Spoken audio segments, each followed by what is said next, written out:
Vous écoutez Pierre et Jean de Guy de Maupassant, lu par Christophe Dubois. Un livre audio, Golden Age Audio. Chapitre 1. Zut!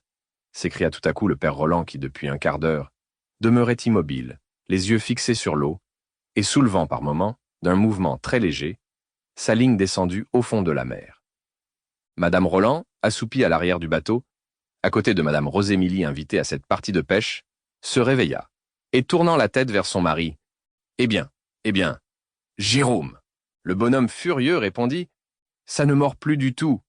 Depuis midi, je n'ai rien pris. On ne devrait jamais pêcher qu'entre hommes.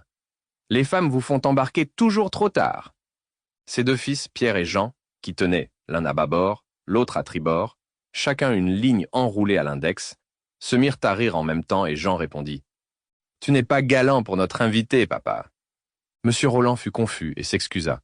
« Je vous demande pardon, Madame Rosémilie. Je suis comme ça. J'invite des dames parce que j'aime me trouver avec elles.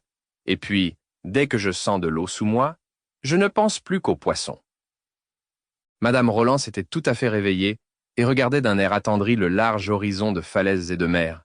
Elle murmura, « Vous avez cependant fait une belle pêche. » Mais son mari remuait la tête pour dire non, tout en jetant un coup d'œil bienveillant sur le panier où le poisson capturé par les trois hommes palpitait vaguement encore, avec un bruit doux d'écailles gluantes et de nageoires soulevées, d'efforts impuissants et mous et de bâillements dans l'air mortel.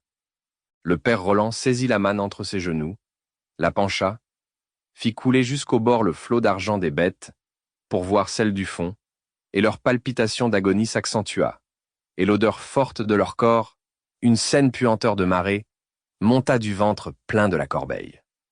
Le vieux pêcheur la huma vivement, comme on sent des rosées, et déclara « Christi, ils sont frais, ceux-là !» Puis il continua. « Combien en as-tu pris, toi, docteur ?» Son fils aîné, Pierre, un homme de 30 ans à favoris noirs, coupés comme ceux des magistrats, moustache et menton rasé, répondit. « Oh, pas grand-chose, 3 ou 4. » Le père se tourna vers le cadet. « Et toi, Jean ?»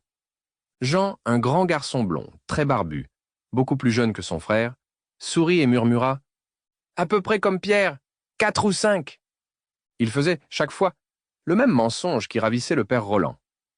Il avait enroulé son fil au tollet d'un aviron et, croisant ses bras, il annonça « Je n'essayerai plus jamais de pêcher l'après-midi. Une fois 10 heures passées, c'est fini. » Il ne mord plus. Le gredin, il fait la sieste au soleil. Le bonhomme regardait la mer autour de lui avec un air satisfait de propriétaire.